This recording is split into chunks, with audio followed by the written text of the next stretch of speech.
Hello friends, कैसे हो आप सब। मैं आपका दोस्त प्रिंस आज आपके साथ इस वीडियो में डिस्कस करने जा रहा हूँ backup plans for UPSC aspirant. My dear friends, आपने बहुत लोगों के मुंह से ये सुना होगा, इनफैक्ट कई टॉपर्स के मुंह से भी ये सुना होगा कि आपके पास बैकअप प्लान नहीं होना चाहिए इस जर्नी में। क्यों? क्योंकि अगर आपके पास बैकअप प्लान होगा तो कहीं ना कहीं आप अपने कंफर्ट जोन में चले जाओगे। वो फियर जो आपके मन में रहता है कि फेल होने का, वो आपके मन से हट जाएगा एक तरीके से। आपका फोकस डिवाइड हो जाएगा और आप कहीं ना कहीं अपने ड्रीम को अचीव नहीं कर पाओगे। ये भी कुछ हद तक सही है, बट माय डियर फ्रेंड्स, आपको इस बात का भी ध्यान रखना है कि हम कोई बिजनेस फैमिली से नहीं आते हैं। जो इस एग्जाम की प्रिपरेशन करते हैं, हम सब या तो मिडिल क्लास फैमिली के होते हैं या तो हम पुअर क्लास फैमिली के होते हैं, लोअर मिडिल क्लास फैमिली के होते हैं। सो जिस एग्ज़ाम की प्रिपरेशन करने जा रहे हैं उसका सक्सेस रेट 0.1% है। हाँ माय डियर फ्रेंड्स, 0.1%। और इस टाइम पे वो भी इनफैक्ट 0.01% भी होने वाला है, क्योंकि सीट्स जो हैं वो और कम होते जा रही है और नंबर ऑफ एस्पिरेंट बढ़ते चले जा रहे हैं। सो अगर आप मान लो आपने पूरी तरह से मेहनत भी कर लिया, सब कुछ पढ़ भी लिया, पूरी तरह से प्रिपेयर हो गए, तब भी कहीं ना कहीं एक लक फैक्टर होता है जो कि आपके सब मेहनत है सबको डिस्ट्रॉय कर देगा। फॉर एग्जाम्पल, अगर आप बीमार पड़ गए एग्जाम से एक दिन पहले, आपने पूरे साल जी लगा के मेहनत की, लेकिन एग्जाम से पहले एक दिन बीमार पड़ गए आप, रिजल्ट क्या हुआ? आप फोकस नहीं कर पाए और आप 1 मार्क से या फिर पॉइंट मार्क से भी आप क्वालिफाई नहीं कर पाते हो प्रीलिम्स या मेंस या फिर इंटरव्यू या फाइनल लिस्ट में नहीं कवर कर पाते हो या अपने ड्रीम सर्विस नहीं ले पाते हो, तो आपकी पूरी मेहनत बेकार हो जाती है। सो माय डियर फ्रेंड्स, आपके पास एक बैकअप प्लान होना चाहिए, मेरा माने तो। बाकी आपके ऊपर है, आप डिसाइड करो आपको कैसे रखना है। पर एक बैकअप प्लान रखने से एक सेफ साइड होती है आपकी। For example, at the age of 32 when you lose all your attempt, आपके सारे अटैम्प्ट खत्म हो जाएंगे, तो आप क्या करोगे? ये आपके पास प्लान होना चाहिए। इससे कहीं ना कहीं एक जो प्रेशर होता है ना, वो कम हो जाता है जो आप लेकिन एक चीज़ और याद रखना, मैं लास्ट में बताऊँगा आपको कि बैकअप प्लान के डिसएडवांटेज भी हैं कुछ। चलिए, सबसे पहले आपके बैकअप प्लान के बारे में बात करता हूँ। मैं यहाँ पे 12 बैकअप प्लान बताऊँगा आपके लिए, जो भी आपकी फील्ड होंगी, जो भी आपका इंटरेस्ट होगा, उसमें आप पूरी तरह से लाइन हो सकते हो। ठीक है। एक बात और, जो आपका ये बैकअप प्लान होगा ना, ये आपको खुद का प्लान होना चाहिए। आपकी सोसाइटी का, आपके फ्रेंड्स का कोई इन्फ्लुएंस इस पर नहीं होना चाहिए, अफेक्ट नहीं होना चाहिए उनका। ठीक है, क्योंकि ये आपकी लाइफ है और आपको डिसाइड करना है वो करना क्या है। तो ईजीएस्ट वे, सबसे आसान तरीका क्या बैकअप प्लान करने का? आपकी क्वालिफिकेशंस क्या है, आपने किस में ग्रेजुएशन लिया है। फॉर एग्जाम्पल, अगर आप इंजीनियर हैं तो आप गेट की तैयारी कर सकते हो। आप ईएससी यानी कि इंजीनियरिंग सर्विसेज की तैयारी कर सकते हो। एसएससी जेई की तैयारी कर सकते हो। अदर स्टेट इंजीनियरिंग सर्विस की तैयारी कर सकते हो। हाँ माय डियर फ्रेंड्स, आपको पता है कि गेट हो गया, ईएससी हो गया, एसएससी जेई हो गया, ये सारे भी एक अच्छी लेवल के पोस्ट एग्जाम है। और आप इंजीनियर हैं और आपको गवर्नमेंट जॉब पानी है, तो आप इसके एग्ज़ाम की तैयारी भी कर सकते हो। ठीक है। जैसे गेट के थ्रू आप इसरो में जा सकते हो, आप पीएसयूज में जा सकते हो। तो बहुत सारे ऑप्शंस हैं आपके पास। ऐसा नहीं है कि ऑप्शंस खत्म हो जाते हैं, लेकिन ये प्लान आपके पास होना चाहिए। मैं बार बार बोल रहा हूँ, प्लान होना चाहिए। प्लान भी मस्ट है आपकी लाइफ में।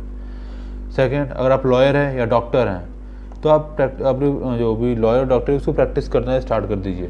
साथ में स्टार्ट कर दीजिए, कोई दिक्कत नहीं है। आप 5 घंटे 6 घंटे दीजिए, बाकी अपना टाइम अपनी जर्नी के लिए फोकस करिए। ठीक है। अगर आपने नॉर्मल बीए या बीएससी कर रखा हो तो आप यूजीसी नेट की तैयारी कर सकते हो। एसएससी सीजीएल, बैंकिंग एग्जाम्स और बहुत सारे एग्जाम जो होते हैं उनकी तैयारी कर सकते हो। और आप स्टेट पीएससी के एग्ज़ाम भी दे सकते हो, जो कि यूपीएससी के बहुत ही क्लोज सिलेबस होता है।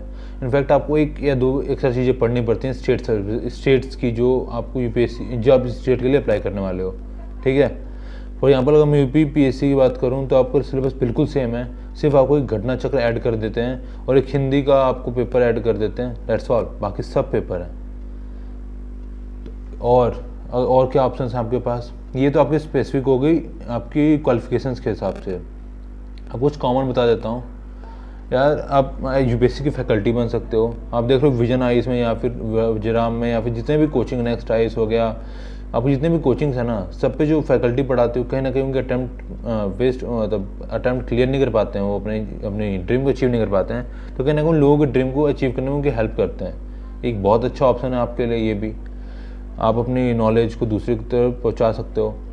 आप अगर अगर आप पहले से एम्प्लॉयड हो, फॉर एग्जांपल आप कहीं जॉब कर रहे हो पहले से, तो आप उसी में हार्ड वर्क करके अपने को अपस्केल कर लो और एक कैरियर बना लो उसी को। If you are good in maths, अगर आपको लगता है कि आप मैथ्स में अच्छे हो, तो माय डियर फ्रेंड्स आप ऐसे सीजीएल मैंने बताया, बैंक पीओ बता दिया, आरबीआई बता दिया, ये सारे कॉमन एग्जाम कोई भी दे सकता है। और आपको थोड़ा सा मेहनत करके आप कैट का एग्जाम भी दे सकते हो और आप एमबीए परस्यू कर सकते हो, ठीक है। या फिर अगर आपको सोशल सर्विस करना हो, आपको मन हो सोशल सर्विस करने का, तो आपको एनजीओ को ज्वाइन कर सकते हो। या वॉलंटियरिंग भी जो बहुत जगह होती है, जैसे पुणे में होती है, मेन सिटीज़ में होती है, मुंबई में होती है, जहाँ तक मुझे पता है, तो वो भी आप कर सकते हो। एक बहुत अच्छा ऑप्शन है आपके लिए, ठीक है। आप लोगों को सर्व कर पाओगे, आपका ड्रीम जो था सिविल सर्विसेज बनने का, वो भी कहीं ना कहीं अचीव हो पाएगा अपनी जो लोगों को सर्विस करोगे तो। You can also join central services, जैसे यूपीएससी का और एग्जाम कंडक्ट कराता है सीएपीएफ के थ्रू आप सेंट्रल फोर्सेज ज्वाइन कर सकते हो, जैसे सीआरपीएफ हो गया। और फिर आप यूपीएससी सीडीएस भी कंडक्ट कराता है। फिर यूपीएससी सीएपीएफ मैंने बता दिया आपको, एसीआईओ हो गया और एग्रीकल्चर का हो गया। तो बहुत सारे पोस्ट यूपीएससी निकालता रहता है, आपको कहीं ना कहीं आप अवेयर रहना पड़ेगा इन सब वो उसके लिए, ठीक है। आप एमएस भी कर सकते हो अब्रॉड से, आप पीजी की डिग्री ले सकते हो कोई फॉरेन यूनिवर्सिटी से, आपने यूजी कर रखा होगा अंडर ग्रेजुएशन का, तो पोस्ट ग्रेजुएशन का भी आप कहीं से कर सकते हो, फॉरेन से भी कर सकते हो। आप कैट लिख के बताया ना, आप एमबीए से कर सकते हो। और अगर आप एमबीए कर लेते हो तो इंडिया में average salary 10 lakh per annum है, ठीक है। तो एक बहुत अच्छी सैलरी आप अर्न कर सकते हो in spite of being repetitive failure in UPSC. You can also write your own blogs, start a website or a YouTube channel and monetize your knowledge by providing free or paid guidance to other aspirants. आप अपने blogs लिख सकते हो, एक website start कर सकते हो, या यूट्यूब चैनल भी स्टार्ट कर सकते हो जिसमें लोगों को आप अपनी नॉलेज शेयर कर सकते हो। तो यार ये आपके ऊपर है, ऑप्शंस ख़त्म नहीं होते कभी भी लाइफ में, बस आपको हिम्मत रखनी है और तैयारी करते रहनी है। ये सारे बहुत अच्छे ऑप्शंस हैं। अगर अगले ऑप्शन की बात करूँ तो आप आर्ट, जैसे कि कुछ लोग का सपना हो जाता है यूपीएससी में जाने से पहले कि उन्हें आर्टिस्ट बनना है, उन्हें एक्टिंग करनी है, उन्हें म्यूजिक उन्हें सिंगिंग करनी है, उन्हें सॉफ्ट स्किल ट्रेनिंग करनी है, एंटरप्रेन्योरशिप करना है। मतलब जिनका जो सपना होता है ना बिफोर प्रिपेयरिंग फॉर यूपीएससी, आप उस अपने पैशन को कंटिन्यू कर सकते हो। तो माय डियर फ्रेंड्स, ये 12 ऑप्शंस थे, वेरियस डोमेन्स के ऑप्शंस हैं, जो भी आपको ठीक लगे आप इनमें से कर सकते हो। मैं एक बार ऑप्शंस रिपीट कर देता हूँ आपके लिए। सबसे पहला है, अगर आप इंजीनियर हो, क्योंकि मोस्टली इस एग्ज़ाम को इंजीनियर दे रहे हैं इस वक्त पे, अगर आप इंजीनियर हो तो आप गेट, ईएससी, एसएससी, जेई और अदर इंजीनियरिंग सर्विस एग्ज़ाम की तैयारी कर सकते हो। अगर आप लॉयर या डॉक्टर हो तो आप उसे प्रैक्टिस करना स्टार्ट कर सकते हो। और आप नॉर्मल बीए या बीएससी कर रखे हो तो आप UGC net, SSC CGL, banking exams की तैयारी कर सकते हो। और आप स्टेट पीएससी भी दे सकते हो। स्टेट पीएससी की मैक्सिमम एट द 40 होती है इन केस ऑफ यूपी, मुझे बाकियों का नहीं पता, लेकिन यूपी पीएससी का 40 है मैक्सिमम। तो स्टेट पीएससी भी एक अच्छा ऑप्शन है। अब उसमें भी पहली पोस्ट उनकी एसडीएम की होती है। हाँ, आपको डीएम बनने में थोड़ा टाइम जरूर लग जाएगा, लेकिन आपका ड्रीम जरूर अचीव हो जाएगा लोगों को सर्व करने का। आप यूपीएससी फैकल्टी बन सकते हो, आपके पास जो नॉलेज है उन्हें आप शेयर कर सकते हो लोगों के साथ, न्यू एस्पिरेंट्स के साथ, उनको गाइड कर सकते हो उनकी जर्नी में। आप अगर ऑलरेडी एम्प्लॉयड हो कहीं पे जॉब कर रहे हो तो उसी जॉब में अपने आप को अप स्केल करो और उसको ऐसे कैरियर परस्यू कर सकते हो। अगर आपको मैथ्स अच्छी है तो आप SSC CGL, bank PO, RBI assistant exam, RBI grade B का एग्जाम होता है आपको पता है। फिर आप थोड़ा सा और मेहनत कर लो तो आप कैट का एग्जाम भी क्लियर कर सकते हो, जिससे आप एमबीए परस्यू कर सकते हो किसी फॉरेन यूनिवर्सिटी में या फिर इंडिया में। और उसके बाद आपको पता है अगर आपने एक बार एमबीए कर लिया अच्छी यूनिवर्सिटी से या अच्छे कॉलेज से तो आपको 10 लाख एवरेज पैकेज है इंडिया में इस वक्त। तो एक बहुत अच्छा पैकेज है। नहीं आपको लगता है कि यार मुझे तो सोशल सर्विस ही करनी है, मुझे सिविल सर्विसेज में से जानता कि ताकि मैं सोशल सर्विस कर सकूं, लोगों की मदद कर सकूं, तो आप यार कोई एनजीओ भी ज्वाइन कर सकते हो। आप वॉलंटियरिंग भी कर सकते हो, बहुत सिटीज़ में होता है, आप थोड़ा पता करोगे तो पता चल जाएगा वॉलंटियरिंग की चीज़ होती है। फिर या फिर एनजीओ भी एक अच्छा ऑप्शन है आपके लिए, आप आपको ग्रूम कर सकते हो, लोगों की हेल्प कर सकते हो, ठीक है। और फिर अगला ऑप्शन की बात करूँ तो आप सीएपीएफ ज्वाइन कर सकते हो, जैसे उसमें बीएसएफ हो गया, सीआरपीएफ हो गया, एसएसबी हो गया एंड ऑल। फिर आप सीडीएस भी ज्वाइन कर सकते हो, एसीआईओ भी ज्वाइन कर सकते हो, ठीक है, सेंट्रल इंटेलिजेंस ऑफिसर वगैरह, ये सारी चीज़ें हैं, ये आप ज्वाइन कर सकते हो अपनी एज के ऊपर। हमारे डिफरेंस आपको इसमें एज का कुछ क्राइटेरिया होता है, उस एज के क्राइटेरिया को फुलफिल करना पड़ेगा। आप एमएस अब्रॉड से भी कर सकते हो या फिर अपना पोस्ट ग्रेजुएशन कंप्लीट कर सकते हो। फॉर एग्जांपल आपने बीटेक कर रखा तो आप एमटेक कर सकते हो, ठीक है, किसी अच्छे कॉलेज से, फिर आप प्लेसमेंट ले सकते हो। तो ऑप्शंस कभी ख़त्म नहीं होंगे लाइफ में ना डियर फ्रेंड्स, आपको बस एक होप रखनी है ऊपर और एक भरोसा रखना कि मैं कर लूँगा। I will sail through this exam.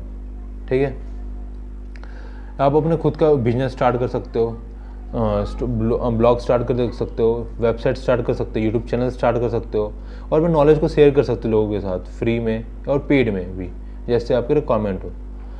फिर आप अपने जो पैशन है उसको भी फॉलो कर सकते हो। कई लोग का पैशन होता है जर्नलिज्म का, कई लोग का पैशन होता है मूवीज़ का, कई लोग का पैशन होता है सॉफ्ट स्किल ट्रेनिंग्स का, कई लोग का पैशन एंटरप्रेन्योरशिप में होता है। तो जो भी आपका पैशन है उसे आप बहुत अच्छे तरीके से फॉलो कर सकते हो। माय डियर फ्रेंड्स, अब मैं कुछ लास्ट में इसको समराइज कर देता हूँ। Having a backup gives us a peace of mind and reduces frustration. हाँ, ये तो बिल्कुल सही है कि आप कहीं ना कहीं आप फ्रस्ट्रेट होना कम कर दोगे, कहीं ना कहीं एक सिक्योरिटी रहेगी आपके माइंड में कि यार ये नहीं हुआ तो ये तो कर ही लूँगा मैं। ठीक है, but my dear friends, 99.9% candidate fail in UPSC, just remember that. और आपको बैकअप प्लान है तो आप कहीं ना कहीं एक अच्छे पोजीशन पे हो। ठीक है, क्योंकि बैकअप प्लान नहीं होगा तो आप डिप्रेशन में चले जा रहे हैं, स्टार्ट कर दोगे। लेकिन एक बात याद रखना माय डियर फ्रेंड्स, आप प्लान कैसा ही बना लो, लाइफ हमेशा आपको सरप्राइज करेगी अपने तरीके से। लाइफ के अलग कुछ प्लान्स होते हैं। तो किसी ने क्या खूब कहा है ना, मन का हो तो अच्छा और ना हो तो और भी अच्छा। ठीक है, बट एक चीज़ और याद रखना कि आपका बैकअप प्लान है ना, तो उसके बारे में बहुत ज़्यादा मत सोचना। आपको याद रखना आपको ड्रीम यूपीएससी में जाना है। बैकअप प्लान सिर्फ आपको सिक्योरिटी के लिए है कि आपको एक सेटिस्फैक्शन देते रहे कि नहीं हुआ तो चलो मैं ये कर लूँगा, बट अपने ड्रीम को कोई मत भूलना। ठीक है, कुछ लोग क्या होते हैं अपने बैकअप प्लान में उलझ के रह जाते हैं, ये बिल्कुल सच है यार। फॉर एग्जांपल कई लोग को देखोगे तो वो किसी कोचिंग में जो अभी से ज्वाइन करना स्टार्ट कर देंगे, किसी कोचिंग कॉपीज चेक करना। आपको पता ही रियलिटी क्या है, कोचिंग कॉपीज टेस्ट कॉपीज जो होते हैं स्टूडेंट ही चेक करते हैं जो एक्सपीरियंस्ड होते हैं, तो उनमें उलझ के रह जाते हैं। कई लोग मार्केटिंग करना स्टार्ट कर देते हैं कि यार मेरे पास ये बुक्स है, ये बुक्स है, फलाना ढमकाना। तो इन सब चीज़ों से आप बच के रहिए, अपने ड्रीम पे फोकस करिए my dear friends. Don't get too comfortable when you succeed in one of your backup plans, क्योंकि आप अपने बैकअप प्लान में अचीव कर पाए हो, अपने रियल प्लान को अचीव नहीं कर पाए हो। Keep struggling and don't rest till you leave those 99.9% behind. It means जब तक मेहनत करो तब तक आप लिबासना में अपनी रूम या फिर अपने जो ड्रीम है वहाँ तक ना पहुँच पाओ। यार असली मजा तब होता है जब लिबासना कप में चाय पियो। ठीक है, ये ड्रीम तुम्हारा वो होना चाहिए, ये ना कि बैकअप प्लान में हम सक्सीड हो गए तो बहुत हमने उखाड़ लिया। नहीं भाई, आपको बैकअप प्लान था, आपको रियल प्लान आपको पता है क्या था। ठीक है, बैकअप प्लान होना अच्छा है, लेकिन सिर्फ बैकअप प्लान पर रिलाई रहना ये बिल्कुल गलत है माय डियर फ्रेंड्स। तो इस वीडियो में सिर्फ इतना ही, मैंने आपको बहुत ही अच्छे बैकअप प्लान्स बताए हैं, और मेरे हिसाब से और कोई आपको लगता है बैकअप प्लान हो तो प्लीज़ कमेंट सेक्शन में बताएं। मेरे हिसाब से मैंने सारे बैकअप प्लान्स में कवर कर दिए हैं अपने आपकी डिपार्टमेंट के, आपको प्रोफेशन के हिसाब से, आपकी पैशंस के हिसाब से, आपके अगर फैमिली बिजनेस करना है तो उसके हिसाब से बैकअप प्लान होना जरूरी है, मैंने आपको बता दिया। बैकअप प्लान के डिसएडवांटेज बता दिए हैं। तो मिलते हैं अगले वीडियो में, कुछ ऐसे टॉपिक्स को लेकर के डिस्कस करूँगा मैं आपके साथ। सो स्टे ट्यून, एंड अगर आपने मेरे चैनल को सब्सक्राइब नहीं किया तो प्लीज़ सब्सक्राइब कर दें, क्योंकि ऐसी वीडियोस आती रहेंगी। ये वीडियोस बहुत ही कॉमन लैंग्वेज में बनाई गई है माय डियर फ्रेंड्स, कोई बहुत ही हाई फाई लैंग्वेज है, बहुत ही ऐसे टफ लैंग्वेज नहीं बनाई गई है, ये मेरे और आप जैसे लोगों के लिए बनाई गई है। जो कहीं ना कहीं वो डर होता है, वो फेलियर का डर होता है कि सोसाइटी क्या बोलेगी, फैमिली क्या बोलेगी, तो हम बैकअप प्लान लेके चलते हैं वगैरह वगैरह। तो हमारे फ्रेंड्स अपने बैकअप प्लान की बजाय अपने प्लान ए पे वर्क करिए, बैकअप प्लान को रहने दीजिए, बस थोड़ा थोड़ा पे वर्क करते रहिए। जब भी आपको बोर हो तब आप बैकअप प्लान पे फोकस करिए। सो मिलते हैं अगले वीडियो में, वीडियो थोड़ी लंबी हो रही है, so please thank you so much, आपने वीडियो को यहाँ तक देखा।